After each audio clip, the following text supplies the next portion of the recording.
La première personne au Gabon à avoir dit la vérité sur le putsch du CTRI et prédit ce que les Gabonais vivent aujourd'hui avec Oligui Nguema. Le prophète Yann M. Kogou est souvent décrit comme un homme charismatique en raison de sa forte présence publique, de son style de prédication percutant et de sa capacité à mobiliser les foules. Il est connu au Gabon et dans certains milieux religieux pour ses prises de position audacieuses et ses déclarations prophétiques. Le 11 avril 2024, il a été arrêté devant ses enfants à son domicile aux environs de 20 h par la Direction Générale des Services Spéciaux, DGSS. Il a été torturé sérieusement. Il était détenu à la prison centrale de Libreville, sans procès public, ni mise en examen, ni jugement connu, ce qui a fait de lui le premier véritable prisonnier politique du régime d'Oligui Nguema.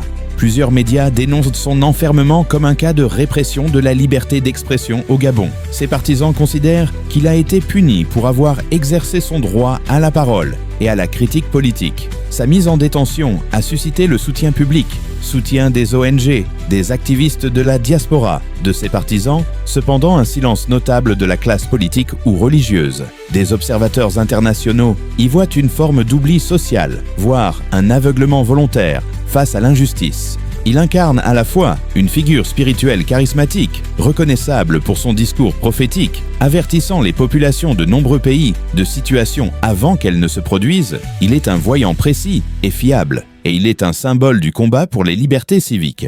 Son cas pose des questions sur l'état des libertés fondamentales au Gabon.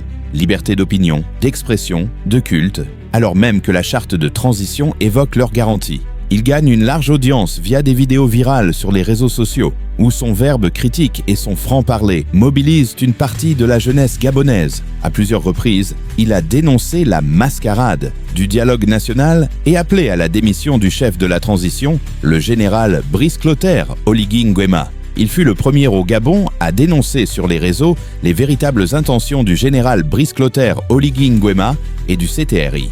Il invitait ses partisans à un véritable retour à la norme démocratique, estimant que le changement annoncé ressemblait à une simple continuité de l'ancien régime. Pour beaucoup, Yann Kogou Ligali incarne le combat pour la liberté de parole au Gabon et la fin de l'impunité politique. Sa détention suscite un débat sur le rôle des leaders religieux dans la politique au Gabon.